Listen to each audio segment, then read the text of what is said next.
Vamos falar sobre programação e controle de produção.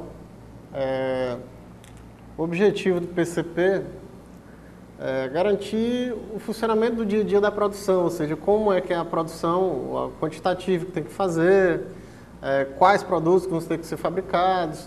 Então, programação e controle da produção, você na realidade vai programar a produção naquele determinado espaço de tempo, de uma semana, um mês, 15 dias, tá? Então, basicamente aqui a ideia é você conciliar a sua expectativa de demanda com o que a produção está efetivamente fazendo, tá? Então, basicamente aqui a gente tem 3 tarefas para programação e controle da produção. É o que a gente chama de carregamento, sequenciamento e programação, tá? Bem, o PCP, basicamente, ele entra nessa ideia de visualização do tipo de demanda, tá? Então, é preciso, sempre a gente tem recorrido à previsão de demanda para saber qual o quantitativo da fábrica. Em algumas situações, a previsão de demanda é menos importante, principalmente quando você trabalha com produtos sob encomenda. Tá? Então, já que você não tem essa necessidade de ter produto acabado, né, o estoque de produto acabado para vender, se você só trabalhar sob encomenda, então a sua programação da produção vai ser em cima daquela encomenda que foi realizada. É mais simples de trabalhar. Tá?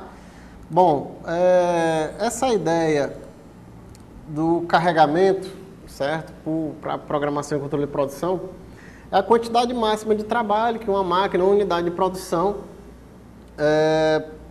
pode suportar num determinado espaço de tempo. Então, a gente tem aqui 2 situações para programação, para carregamento. Um carregamento finito e um carregamento infinito. Então, vamos lá. Carregamento finito. Você aloca trabalho numa determinada estação de trabalho até um certo limite. Então, por exemplo, quando você tem um médico, né, que o médico trabalha com hora marcada, normalmente aquele médico pode estabelecer, por exemplo, um carregamento máximo de 4 pacientes por hora, ou seja, cada paciente vai ter 15 minutos para ser atendido. Tá? Então, isso daí é uma forma, note que isso daí eu tenho como prever a quantidade máxima que ele vai atender num determinado dia, e isso facilita a minha programação de pacientes. Tá? Quantidade de crianças num determinado brinquedo, quer dizer, quantidade máxima de crianças que cabem num determinado brinquedo. Então, você consegue saber, em termos de potência de mercado, quanto que você pode fazer, qual a capacidade máxima que você pode atender. Então, se você tem capacidade máxima de 5 crianças por hora e funciona 6 horas por dia, daí você já sabe quantas crianças você vai conseguir atender por dia. Tá? Então, não adianta, se sua demanda, de repente, for o dobro disso, então você vai precisar de 2 máquinas. Tá? Então, a ideia do carregamento finito serve para a gente entender até que ponto uma determinada estação de trabalho ela suporta de capacidade de carga. Carregamento infinito ele é um pouco mais complicado de trabalhar. Né? Normalmente você pega, por exemplo, um pronto-socorro de um hospital. Não tem como um pronto-socorro no hospital dizer assim, a gente só vai atender 5 pacientes por hora, ou 2 pacientes por hora. Por quê? Porque você tem situações onde não tem atendimento nenhum, mas ao mesmo tempo pode ter um determinado acidente e de repente chegar a 15 pacientes, certo? E você tem que dar um jeito de atender da melhor forma possível. Então, mesmo assim, você ainda consegue programar por tipo de emergência, por tipo de problema, e dali você eleger as prioridades, certo? Que é o nosso próximo assunto. Então, veja, o carregamento é a carga que você vai jogar para uma determinada estação de trabalho. Bem, sequenciamento. Escolhida ou vista qual é a capacidade de carregamento de um sistema de produção, você vai dar uma sequência. Então, o sequenciamento é você dizer qual trabalho que vai ser realizado primeiro, ou qual produto que vai ser fabricado primeiro. Então, basicamente, aqui é a decisão sobre a ordem e sequência de produção.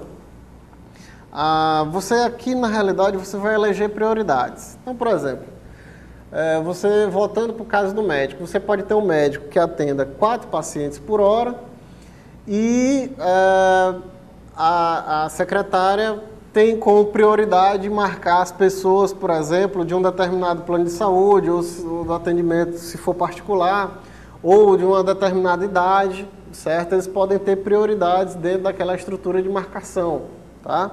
Então, a gente tem, de forma geral, 6 critérios para eleição de prioridades, certo? No sistema de produção. A gente tem aqui a prioridade pelo consumidor, ou seja, determinados consumidores têm um nível de importância maior do que outros. Tá? Então, se você tem... isso daí é uma coisa que se discute muito nos supermercados. Na realidade, nos supermercados você tem um ou 2 caixas específicos para pequenas compras. Então, se discute às vezes que os supermercados dão prioridade para o pessoal de pequenas compras, em detrimento daquele que chega com 2, 3 carrinhos para comprar. Então, isso daí é até uma visão um pouco estranha, porque o consumidor que vai gastar mais, normalmente vai pegar uma fila maior ou que vai demorar mais do que o cidadão que vai comprar uma quantidade menor. Mas isso daí é uma discussão. Existem os supermercados que adotam soluções alternativas para esses clientes com grande consumo. Tá? Data prometida. Então, se você vende uma determinada máquina e essa máquina tem que ser entregue daqui a 1 mês, então, mas você vendeu outra máquina que tem que ser vendida, tem que ser entregue daqui a 1 semana, obviamente essa máquina que tem que ser entregue daqui a 1 semana tem uma prioridade maior do que vai ser entregue daqui a 1 mês. Então, existem indústrias que trabalham com prioridade para o consumidor ou por data prometida. Tá? Então, dependendo da data que foi prometido um determinado produto, ele vai entrar mais cedo ou mais tarde numa linha de produção. Uma outra forma de prioridade é o último que entra, o primeiro que sai. Então, quando você está carregando o caminhão, por exemplo, os produtos que vão para o fundo do caminhão são os que você vai tirar por último. Tá? Bem simples. Primeiro que entra, primeiro que sai é o médico, por exemplo, que atende os pacientes por ordem de chegada. Então, quem chegar primeiro vai ser atendido primeiro. Então, a prioridade não vai ser por plano de saúde ou por idade, mas vai ser por ordem de chegada. Operação mais longa primeiro. Então, você tem algumas situações onde a fábrica pega aquele produto que exige um tempo maior e coloca para produzir primeiro, e os outros serviços que têm um quantitativo de tempo menor são executados depois.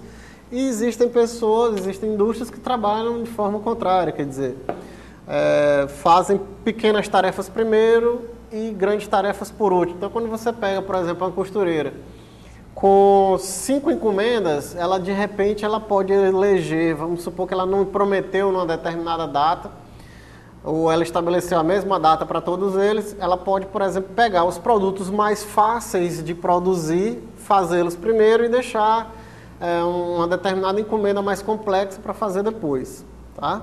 Então, note, a gente viu aqui o tipo de carregamento, ou seja, capacidade de carga de um determinado sistema ou de um determinado maquinário, tipo de prioridade para a entrada num sistema de produção, e a gente tem a programação em si. Quer dizer, identificar, depois de você visualizar o tipo de carregamento, o tipo de sequência, você vai visualizar quais trabalhos, certo? Quando é que esses trabalhos têm que começar a ser executados, certo? Então, por exemplo, existem determinadas cidades onde os ônibus, né, os ônibus urbanos, transporte coletivo, ele tem 1 hora para entrar na linha e 1 hora para sair da linha, certo? Então, isso daí, note que isso daí é uma programação de ônibus, quer dizer, não adianta você, numa determinada linha, colocar 5, 6 ônibus de uma vez. O interessante é que você coloque esses ônibus em uma programação a cada meia hora ou a cada 40 minutos, para que o atendimento à população seja melhor. Tá? Então, aqui a gente dá uma certa visão para vocês do que é a programação e controle da produção, certo? E sua utilidade.